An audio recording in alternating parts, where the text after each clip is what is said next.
Welcome along to the TDN podcast, where we're looking ahead towards the Breeze Up sales. We've been joined by top source of talent, Oliver St. Lawrence, and we've got Amy Marnane from the Banch of Bullets and Eddie O'Leary of Lynn Lodge Stud.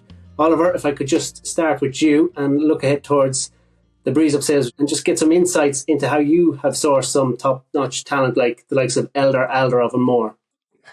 I know I don't tend to any longer go to the Breeze Up boys and troop around and see the yearling, see the 2-year-olds. I don't know whether that's right or wrong. I found I used to virtually make my mind up when I came and saw them at the home farm, and consequently really struggled to change my mind about them when I saw them later. So I don't bother doing that, but I have been through the catalogues. I haven't picked out any lists, but I've been through and done some updating and looked through that side of life. And I really wait until I've seen the horses after they breeze. I do a little looking around beforehand up at the sales, but not that much. I know Eddie will have a problem with this, but I wait for having seen the breeze, made my notes of the breeze, get the times out, and then formulate a list to go around and look at. Okay. So Oliver is not the man that Amy Marnane would like to sell a horse, because we know that Con and Amy, you're some of the best in the business with your sales pitches. But I mean, when you've got a track record like Sands Amali, so many good horses down through the years, I mean, just if you were to look ahead towards this year, Amy, what kind of horse have you got going to the sales? We think that we have a very nice bunch this year. We're well down on numbers. And we kind of went to the yearling sales and thought we're going to try and up the quality and down the numbers. Because last year we have 8 horses at the Craven and 15 in Doncaster, and it just didn't work. We sold 50% at each sale, so we've down the numbers, tried to up the quality. And we've got two darn hots going to the Craven, a Havana Grey, a nice Sands of Mali colt, and we think a very special Lucky Vega filly. And then we've got a seriously good, we think, Memas going to Doncaster. But we always try and get those horses that look like they're going to be earlier types to have them ready for those earlier sales. Eddie, I know you think that, you know, the top horses, they've never been able to make more, but that mid market, I think it was, you know, the clearance rate was a bit tricky last year at times. I'd say it could be tricky again this year. Like even going back 5 or 6 years ago, the top 50% sold well.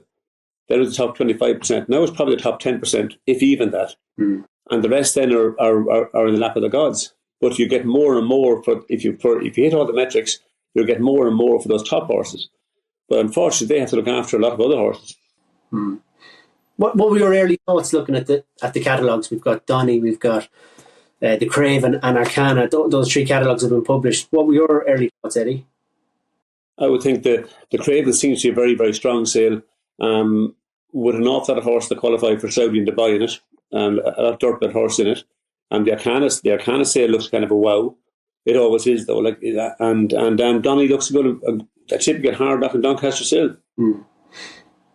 Oliver, do you think the variety is still there? One observation I made, and rightly or wrongly, sometimes I do think that it's gone quite fashionable, the Breeze Up game. Maybe Amy and Eddie might be able to comment on that better, but you know, the sire power is still there, and maybe it's still fashion drives a lot of things, even in a Breeze Up sale where it's supposed to be about a Breeze Up or about a race. Fashion will drive the top lots, undoubtedly. I mean, going through the catalogues, there's an awful lot by the big stallions, awful lot of individuals by the big stallions in there. And I think that goes even at the yearling sales. I mean, it's the whole way through the market. You know, everyone seems to be focused on the top stallions at the moment. Booking nominations this year, people have wanted to stick to a very narrow band of quality stallions. I don't think it's necessarily good for the breed, but it is the way the market's going at the moment. I suppose it's hard to pick on Maymas in particular, but 22 Maymasses in Doncaster. That's just, maybe it speaks to how popular he has become. But Eddie, would you have any thoughts on that?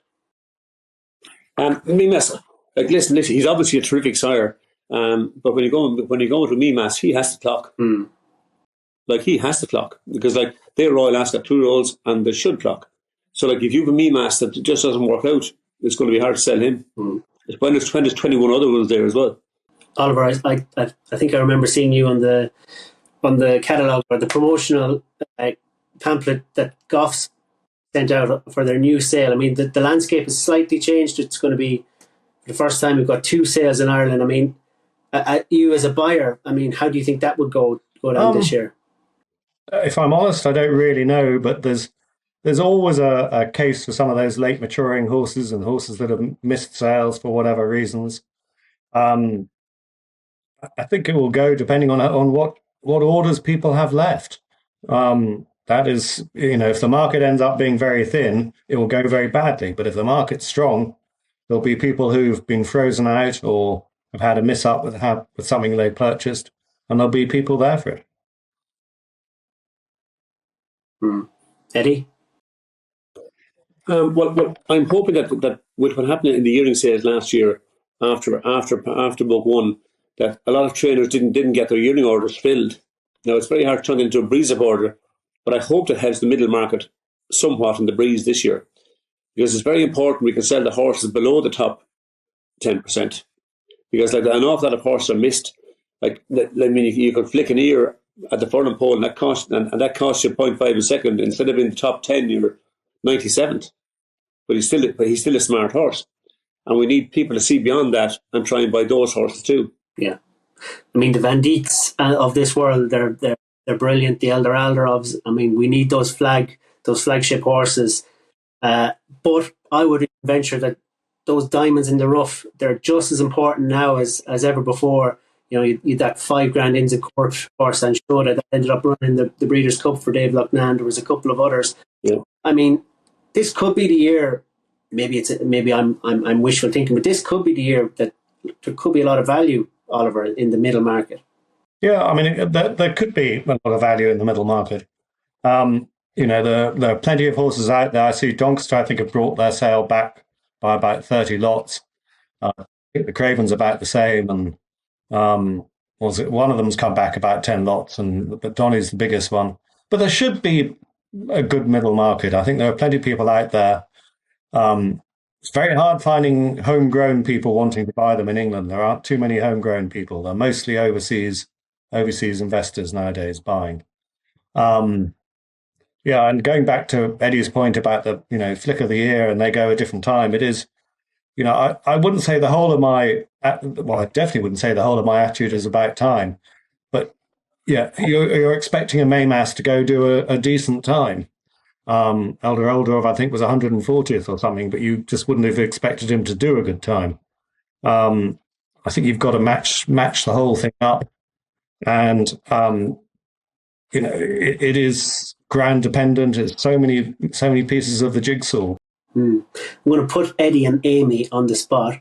This might be a difficult question, but Eddie, what's the best horse that you say you sold for maybe not, you felt in the fullest time it turned out to be a great horse, but he was sold cheaply? It's a difficult question. Amy, I'd say... No, I'd name two. Listen, we sold a bunch of Group 1 winners in the breeze ups, but the two horses that hit that there's a horse called Valderomo that just about made his deserve of 50 grand. He won the autumn stakes and for Richard Fahey and made $1.5 million to go to Hong Kong.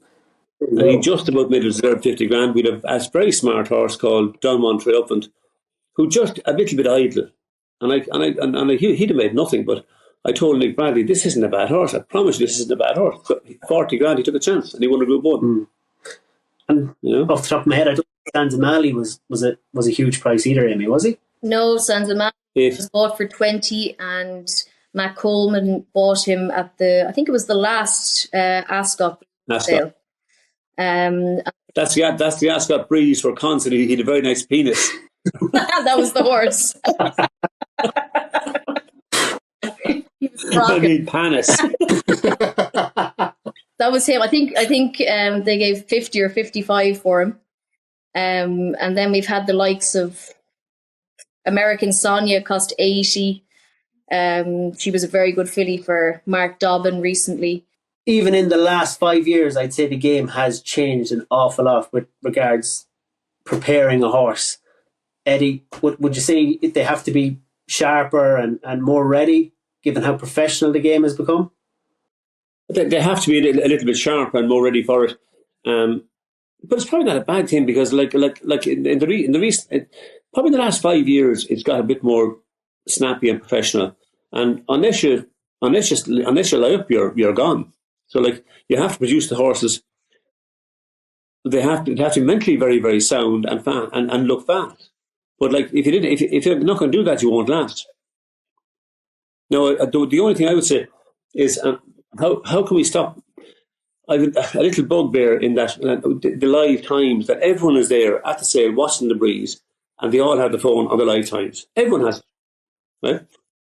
The people sitting in the cars in Doncaster sitting there, and they're not even looking at the breeze. The horse goes by, they wait. Oh yeah, he's fast. I'll mark him. They actually haven't even seen the breeze. I would say, if we could improve some little bit, I would have give everyone access to times after the breeze, but not during the breeze. Because I think people miss looking at the style, looking at the quality horse coming up. You just miss that if you're just waiting for the time. Yeah, and I certainly, I mark them as they're going along, going by me. No access to the times, what they're doing. I do try and take note of a few jockeys I recognise as well because they can make a big difference. And when times come out, I do like to see a horse finishing well. I hate those ones that do a really fast first furlong and are fallen in a hole.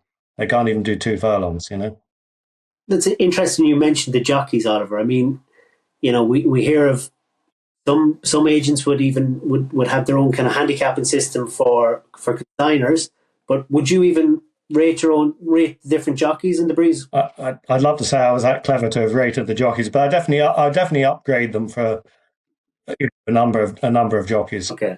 And yes, I do follow the consigners. There are certain consigners that consistently fire their horses there very fast, and therefore I'm a bit more wary of the time of the horse that the horse does. Amy, you'd have strong thoughts on the times, wouldn't you? Yeah, well, our horses only do it when it matters. But, like so many, like it's all on ground. Like the ground, like let's say the Craven, you breathe 180 horses and the ground is soft. And like the first 50 horses that go up will have nice ground, and then the 50 to the 100 will have okay ground. And then by the time the 180th horse goes up, the wind can change in Newmarket. There's so many different factors that can change what time a horse does. The jockeys are getting tired. Some jockeys could be riding 20 horses. They can't have the same energy on the first horse as they do on the 20th. But look, there's fors and against timing and all of that. And I know that there are probably great tools in aiding to pick out a horse that you like or that you don't like. There's so many different ways and, different strokes for different folks. Different people find horses different ways. But ours we don't drill ours to do times. And we never will. Just on last year at the Craven Breeze Up sale, I can remember we had hailstones, there was sleet, and I think Con could have had a horse that had to go up twice. Was it a Blue Point filly? Blue Point filly. The storm came while the filly had just jumped off, and the camera guys had turned off the camera, so it wasn't recorded. And I think Eddie, you were the person that rang Con and probably got some colourful language at the end of the phone. So we put her back. Oh, yeah, I saw the cameraman shielding from the rain behind the camera, and I said, "That's not video." So we sent get a big warm rug for her, and we threw the rug on her and tried to dry her off, and she went up again the second time and did it just as good the second time. So look, if they can't gallop 4 or 5 furlongs in a day, they're not much good to you. So she off she went again, and she sold well, and I'd say she's going to be a good filly this year. So fingers crossed. I can remember talking to Con about that afterwards, and typical Con, he goes, she was even quicker the second time. So the man that hates timing. Yeah, exactly. So that kind of brings me on to Eddie. I'd say that's one of the things you would change about the game. We spoke before we came on here, and you felt quite strongly like you'd like to see the art of standing out there and watching. Like if that was the one thing you'd change about the game, would that be the live timing? Well, just the live timing, because I believe if the live timing wasn't there, they would look at every horse pass them by and look for the quality of the stride of the horse and I like his breeze, give him a tick, rather than waiting to see that he hit that time and he's fast, I'll watch and look at him. That's all. Just and get like have all the time you want after the actual breeze, no problem. But I think, but I do believe like it's times and at least when there's 4 or 5 different clocks, it is a small bit of a help. Like are we advocating for official timing? No, because if we ever have that, like the game is over.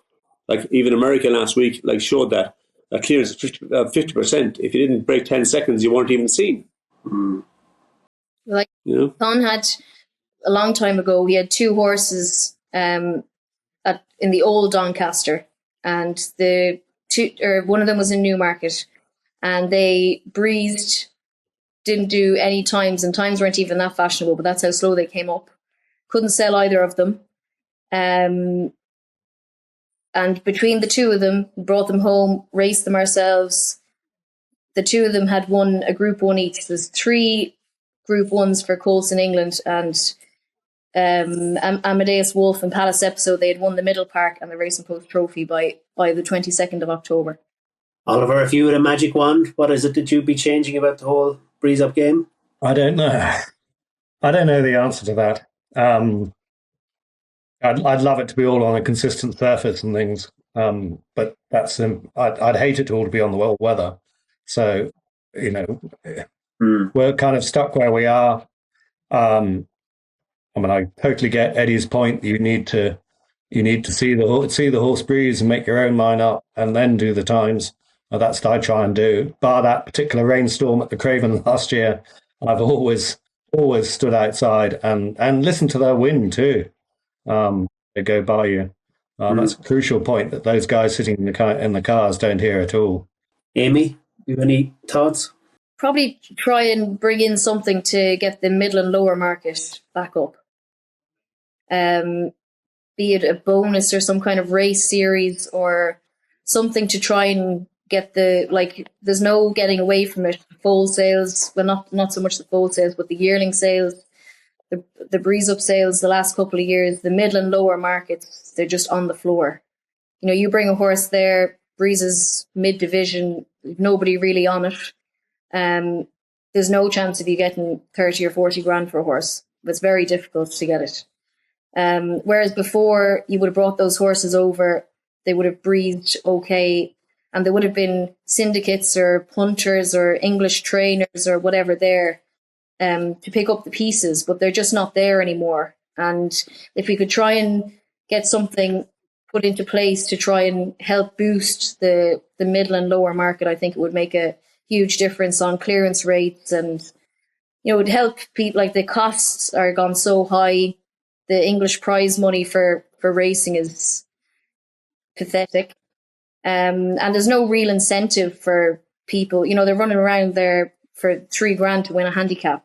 I know that they're the lower grade horses, but you have to try and by the time you get your 3 grand, it doesn't even pay your training fee. So if we can try and boost the middle and lower markets, the top market in all sectors, as far as I can see, is booming, but the middle and the lower is struggling. And if we could try to get some kind of incentive in place to try and get people back in, I think it would make a huge difference. Okay. Well, I think we've just over 3 weeks till the wagons roll out. All I can do is wish you all luck with selling some more jets, and Oliver, wishing you luck in finding the next ones.